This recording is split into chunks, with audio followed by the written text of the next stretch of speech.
Good morning, and thank you so much for tuning in to Hopkins County Innovate and Caffeinate today. My name is Melanie, and we bring you this Innovate and Caffeinate session with our partners from Christian County Innovate and Caffeinate, Murray-Callaway County Innovate and Caffeinate, as well as Grow West Kentucky.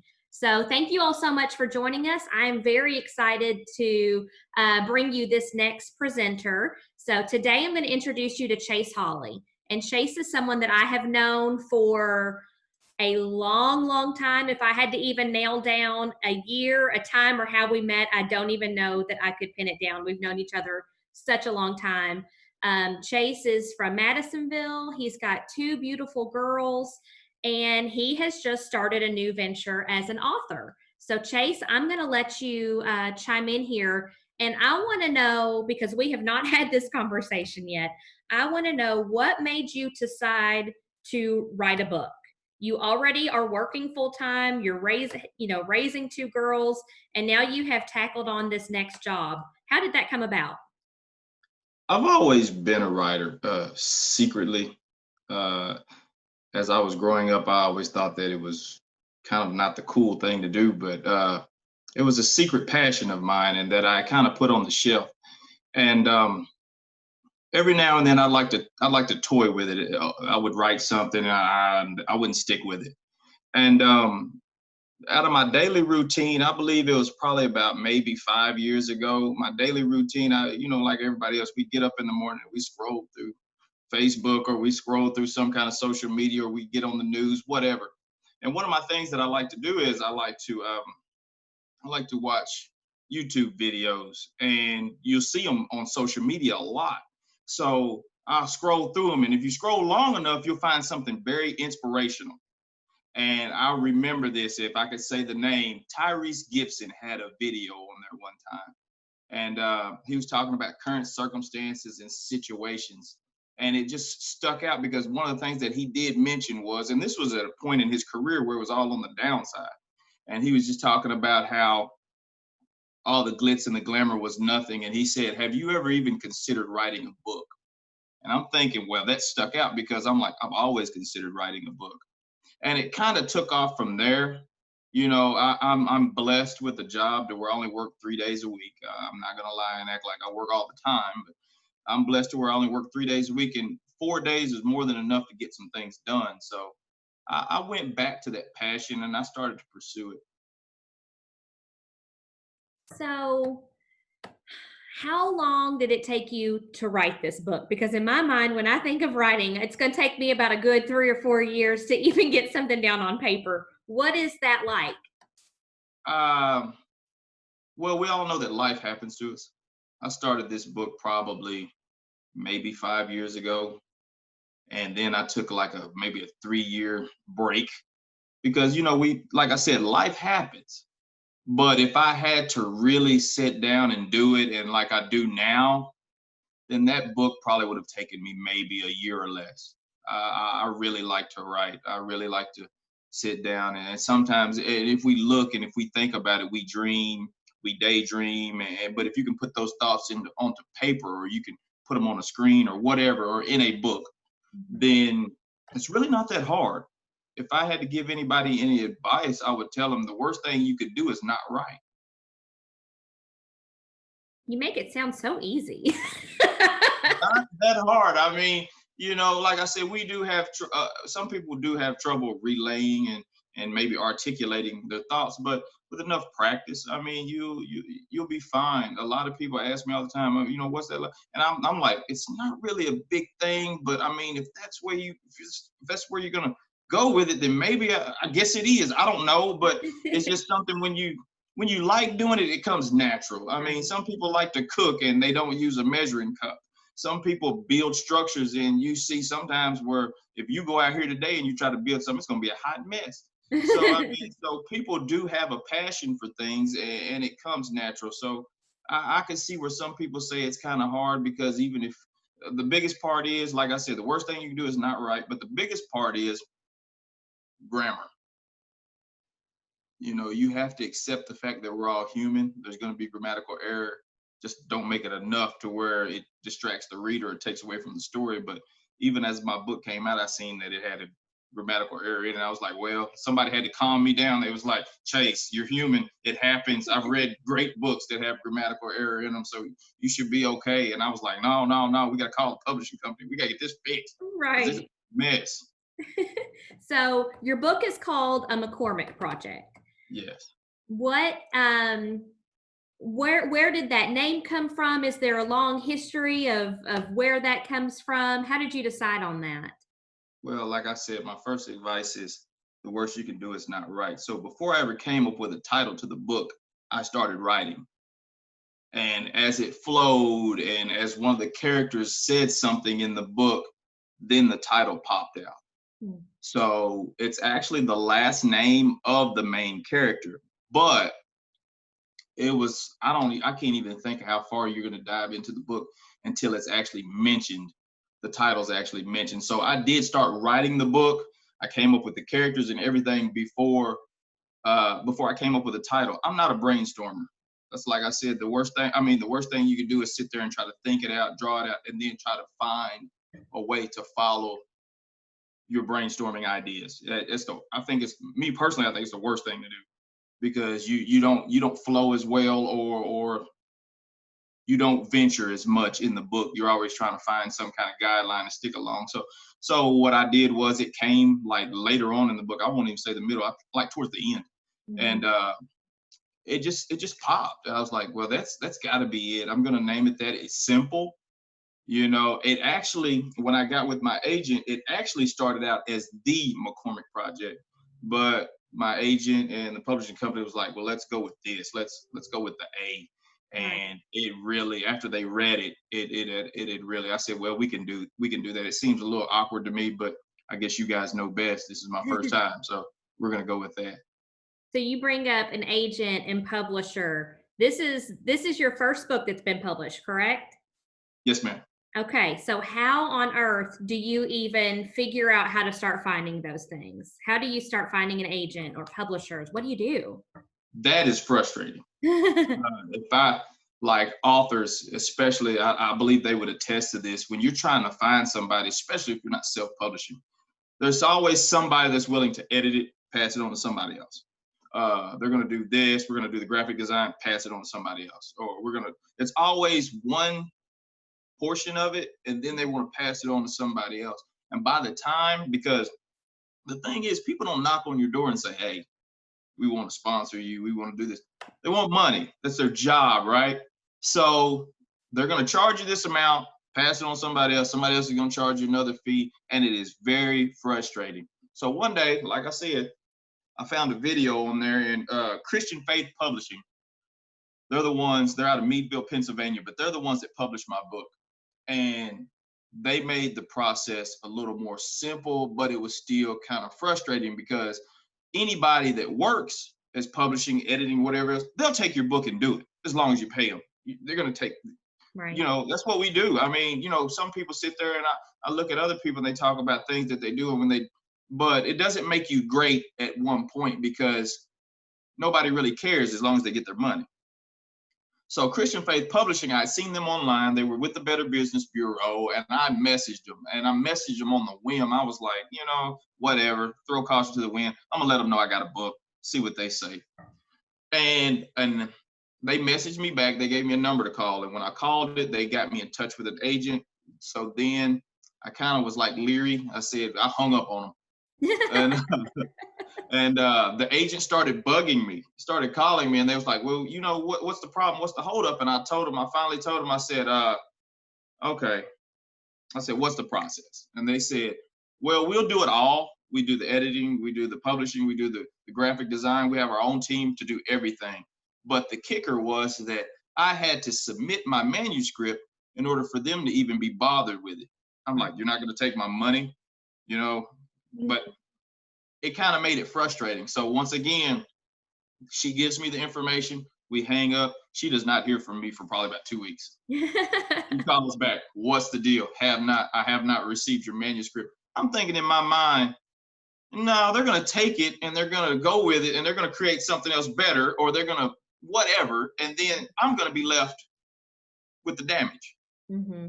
So they called for a while, and then I was like, well, I told her, I said, I'm kind of leery about the manuscript and everything else. I don't know whether y'all are going to do this. She assured me that it wasn't going to happen.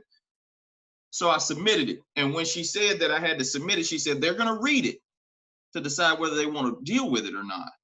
And after that, you will have you will either get a call from us, whether it's a thumbs up or thumbs down. We won't be bothered with it, but you got 2 weeks. You'll hear from us in 2 weeks. She called back in like 4 days, and she said they want the book.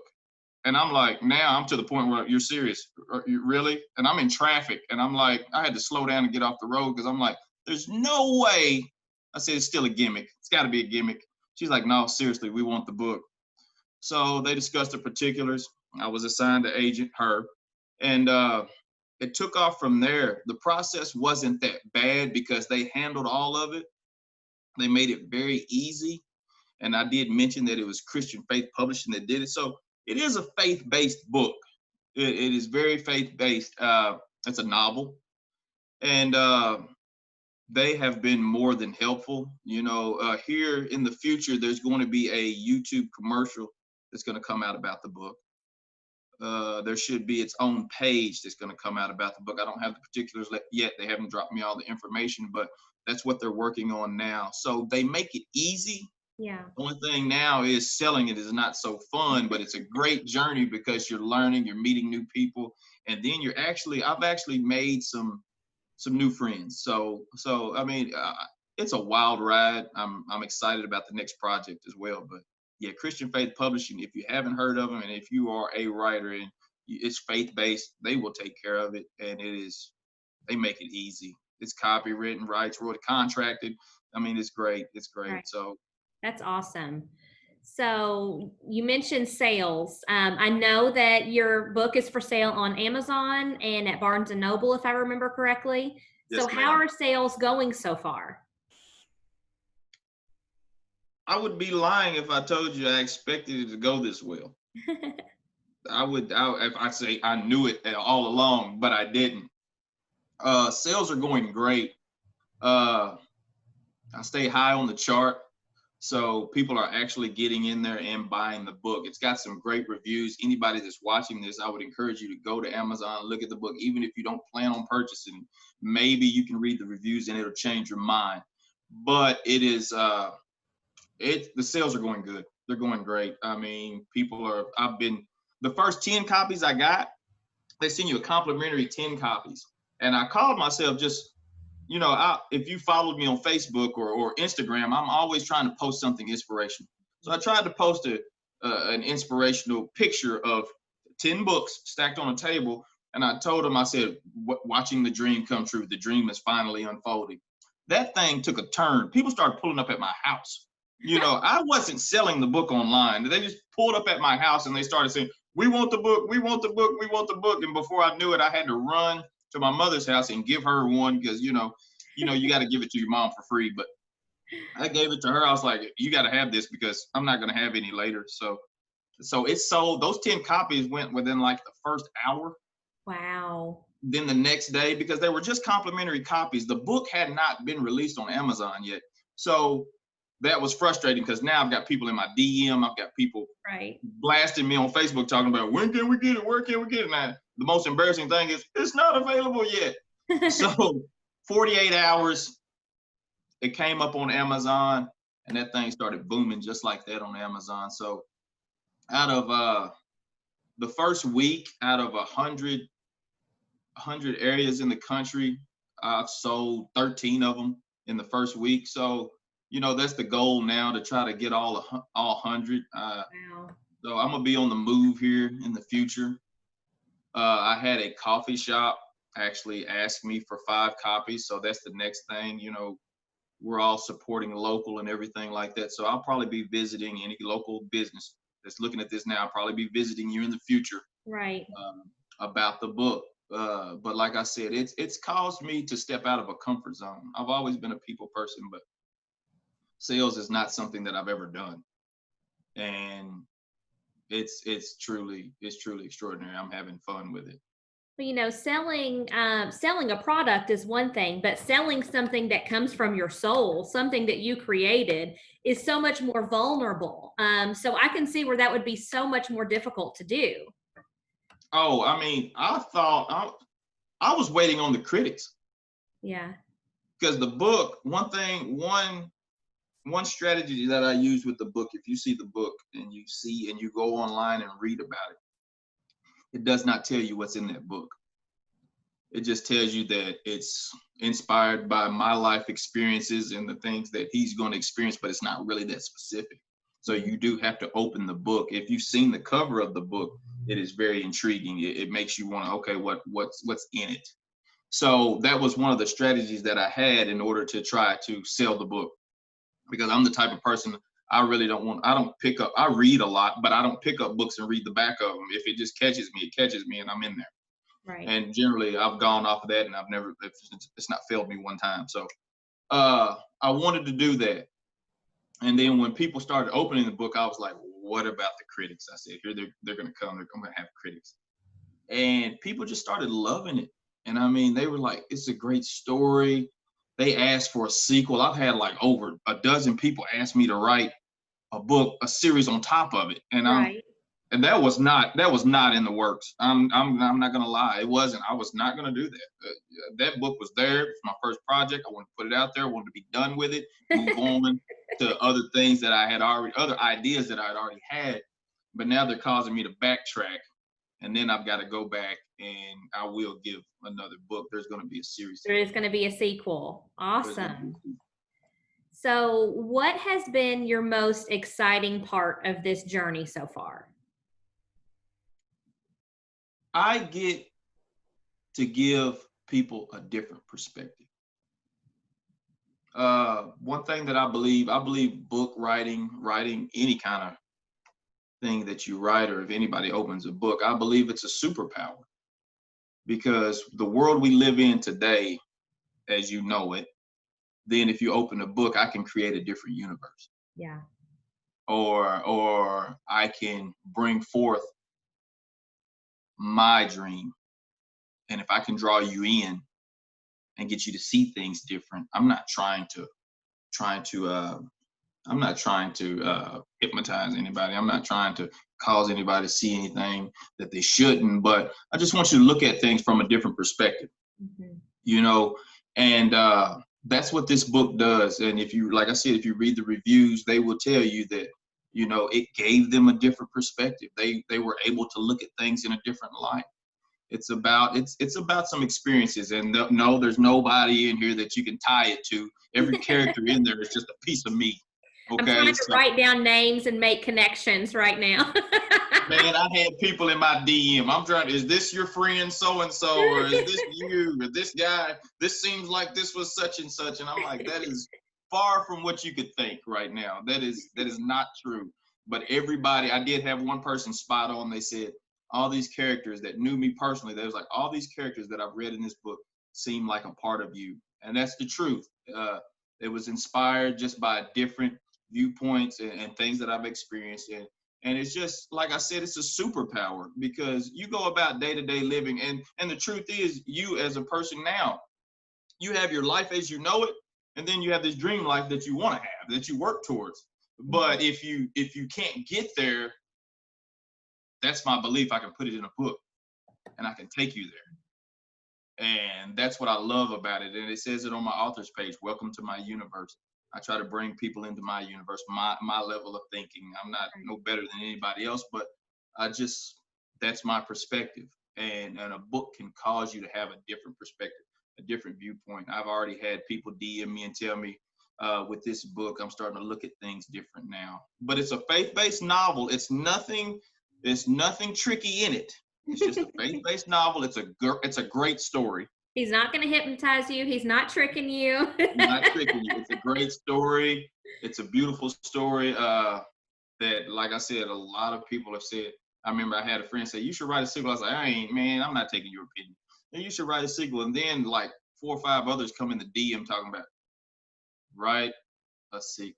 And I'm like, are you serious? The person that I didn't want to take advice from, they were right. So I did have to start. And like I said, now here's the thing, I didn't brainstorm. I just started typing. Right. So the worst thing you could do is not write. Like people say all the time, I want to write a book. Worst thing you do is not write. So for everybody watching, we'll be dropping the link to his Amazon book, an Amazon link in the comments here. That way you can go click on it and buy it yourself if you're interested. You are giving us, it's so funny. You said that, you purposefully on the back cover didn't give a lot of information. And even right now, you're giving just enough information to give us a taste to be like, dang, okay, fine. I'm going to go order that book. So I know that's what everybody else is saying. I'm going to go order that book. I'm going to go order it now. Yeah, that's the hardest. That's the hardest pitch. People say, "What's in it?" And I have dropped it to some that would be so curious. But when I'm meeting people face to face, they're like, "What's in it?" Go buy it and find out. So you've got 2 daughters. Yes. And what do they think about this new journey? Do they really care or understand what's going on yet? I mean, they're old enough to understand you've written a book, but what are they thinking about it? Well, that's another amazing side to this story is because I teach my kids that, one thing, like I said, is faith-based. So I believe in God. I'm a Christian. One scripture says that your gift will make way for you in the presence of great men. And I tell my kids all the time, I was like, as a parent, you're a parent. So when you see your kids, you pretty much know what they're talented at. You pretty much see their niches, and you try to teach them to exercise their gifts. So it's proof.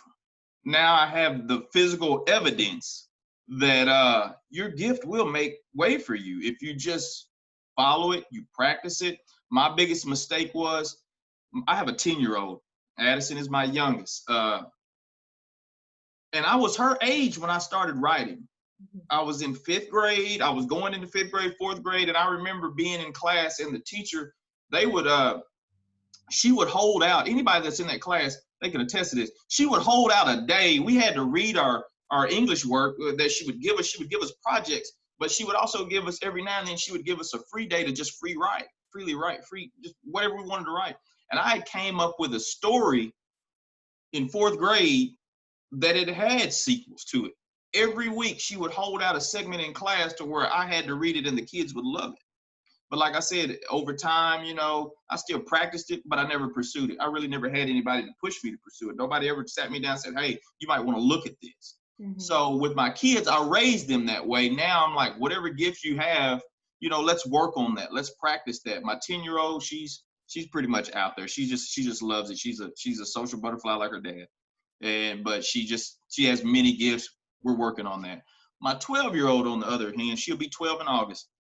She wants to write. She's always wanted to write. And so this is like a reality.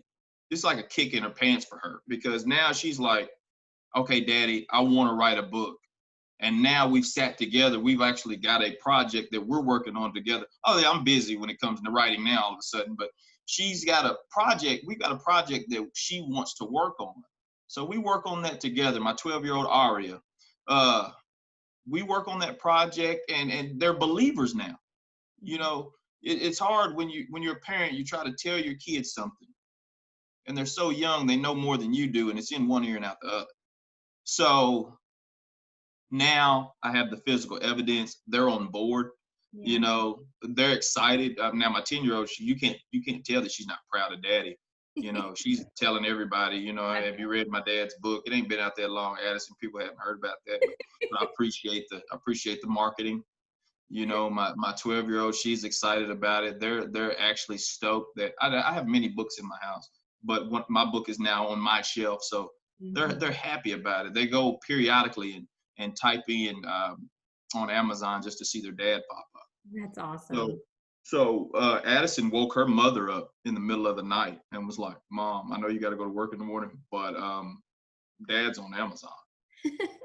So it's been fun. It's been fun, but like I said, you get the physical evidence, and you have something you have proof that whatever you teach your kids and what you're telling them, it's true.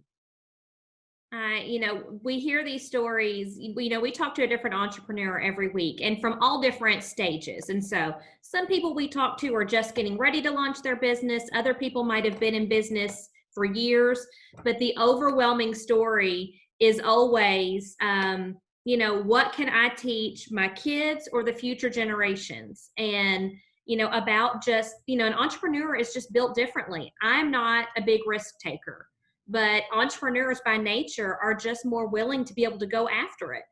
I cannot even imagine. You make it sound so simple. I just sent such and such publishing company a message. I wouldn't even be able to form a sentence trying to figure out what I needed to tell them because I'm just not uh, I'm not a risk taker. I'm a very calculated, and this is the process. And so it is always so exciting for us to get to hear from entrepreneurs and how they made that leap and how they made that jump into not necessarily a different life, but molding the life that they have in different ways and creating new opportunities. It So goes back to the scripture I told you. If you're a believer, especially, I'm not going to say that. I will tell you this. You can be a believer and you can follow the scriptures, and that's great. I'm a Christian, I believe in that. But even if you're not a believer, that scripture holds truth. You look at entrepreneurs, they've pursued their gift, and when they pursued it and they perfected it, the scripture says your gift will make way for you. So whatever gift you have, you really don't have to push it. You just got to follow it, because it says your gift will make way for you. So if you're trying to break down a door, your gift will kick down the door. If you're trying to get into a different venture, then your gift will travel that far and it'll get you there. And that's why they're so great of risk takers, because when I was even in limbo about this contract, I talked to my pastor, and he had written books. And he said, what's the point if you're not going to gamble on yourself? And he said, what's the point if you're going to invest in everything else and you don't invest in yourself? And it made sense. Yeah. Money I did not want to spend, I went and just threw it right at him. I said, here, take it, because that's the thing. You invest your time in a lot of things, even social media. It's invested attention and energy, and you wasted it. So if you're going to have attention and energy and you're going to invest it, then you should invest it in your gift, because that's what's going to make way for you. Sitting there watching somebody else exercise their gift's not going to do it. You watch TV shows, you see people that just jumped out there and went homeless, went for broke to get where they were going, but it was their gift. It was their calling. It was what they were created for. And if you truly believe it, and whether you're a believer or not, that scripture holds true. So if I had any advice to give somebody, because like I told you, I thought my gift was lame. I didn't get the gift. I'm 5'5". I wasn't 6'7" where I go play in the NBA, or not 6 foot where I can be an NFL player. I had to deal with this way. I didn't like my gift at first. It was cool, but it wasn't that cool. But now it's like, yeah, it's great. Accept it. So that's what I try to teach my kids. That's what I would tell people, even young kids or any young adult at an early age.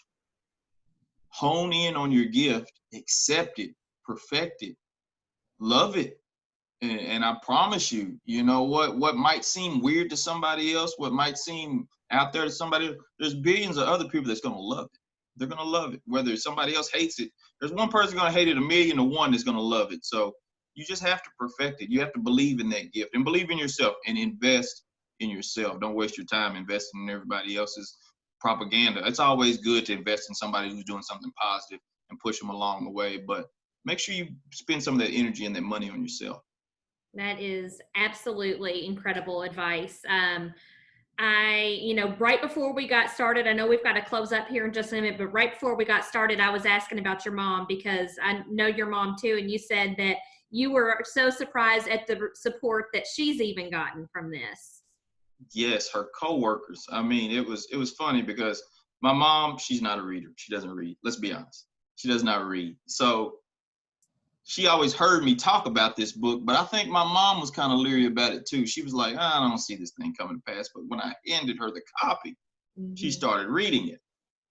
And then she was like, what kind of mother, when your kids grow older, what kind of mother's not proud of their own kid, So she took the book to work to show everybody. And and you knew when you were there that I visited that place often.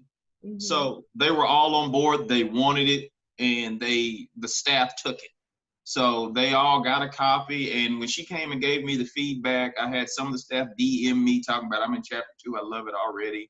Oh. They started reading it at work. I hope nobody gets in trouble because work is probably falling behind. But I mean, just the turnout over the book is just phenomenal. It's more than what I could have ever dreamed.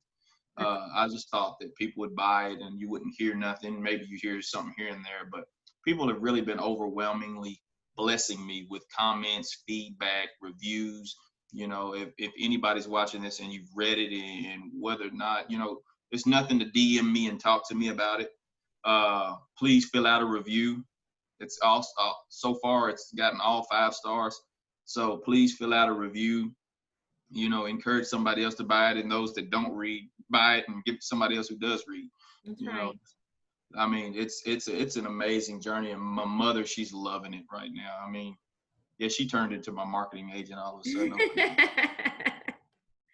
So all this positivity and all these overwhelming responses, you already know you're planning to write a sequel and are in the midst of writing, so all of that has to just be fuel to put into this next book. Yes, I mean, that's like when we talked about physical evidence. You know, you're nervous about when you get out there, and then when you see that people love your product, you're anxious to give them more. I mean, you're anxious to give them more. Not only when they ask me for a sequel, my first thought was, how can I make it better than the first book that came out? You know, you want to keep people. I want to keep people. I want to keep their attention. I want to keep them happy. I want them to enjoy the product. And that's another thing about writing. Don't go tell nobody you're gonna write a book and you don't have any kind of material to give them. You know, when I was out there talking, people were like, yeah, you're going to write a book. You're going to write a book. What do you have? I said, that's already written.